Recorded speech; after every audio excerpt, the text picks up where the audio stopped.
হরে কৃষ্ণ। এক ব্যক্তি ছিল। ওই ব্যক্তির জীবনে কোনো লক্ষ্য ছিল না। সে সবসময় চাইতো যে সে কিছু আলাদা কিছু করুক, সে অন্যরকম করতে সবসময় চাইতো। তো তার জন্য সে প্রত্যেক দিন ট্রেন লাইনে যেত। আর ট্রেন লাইনে গিয়ে যখন ট্রেন আসছে তখন সে ওই পাতের ওপরেই ওঠে, ওই ট্রেনের দিকেই এগোতে থাকে, ছুটে ছুটে এগোতে থাকে। আর ঠিক যখনই ট্রেনটি তার সামনে চলে আসে, ঠিক তখনই সে ওই ট্রেনের পাত থেকে অন্য পাতে চলে যায়। তো এটা করতে তার খুবই আনন্দ হতো। সে আনন্দ হতো এই কারণে, প্রথম কথা, তার হার্টবিট তখন খুব জোরে জোরে বাড়তে থাকতো, তার জন্য তার আনন্দ হতো।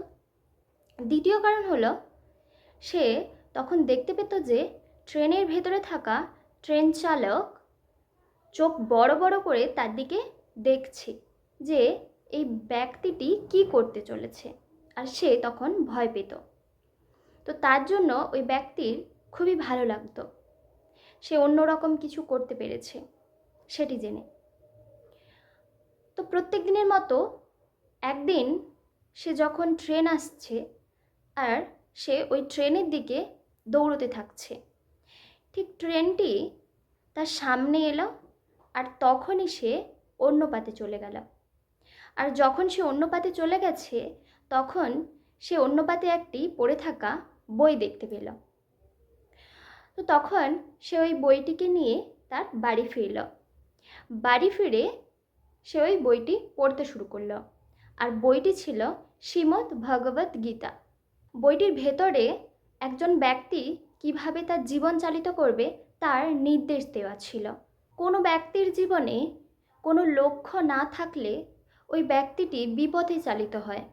আর শ্রীমদ্ ভগবত গীতাতে কিভাবে ভগবানকে স্মরণ করতে হবে, ভগবানকে স্মরণ করে কিভাবে ভগবত ধাম প্রাপ্তি হতে পারে সেই নির্দেশ দেওয়া ছিল, এবং জীবনের লক্ষ্য কি হওয়া উচিত সেটি লেখা ছিল।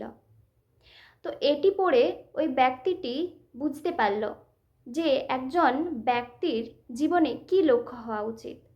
আর যখন কোনো ব্যক্তি তার জীবনের লক্ষ্য বুঝতে পারে তখন কিন্তু তার জীবনে আর বোরিং ফিল হয় না, সে সহজে তার লক্ষ্য দিকে এগোতে পারে।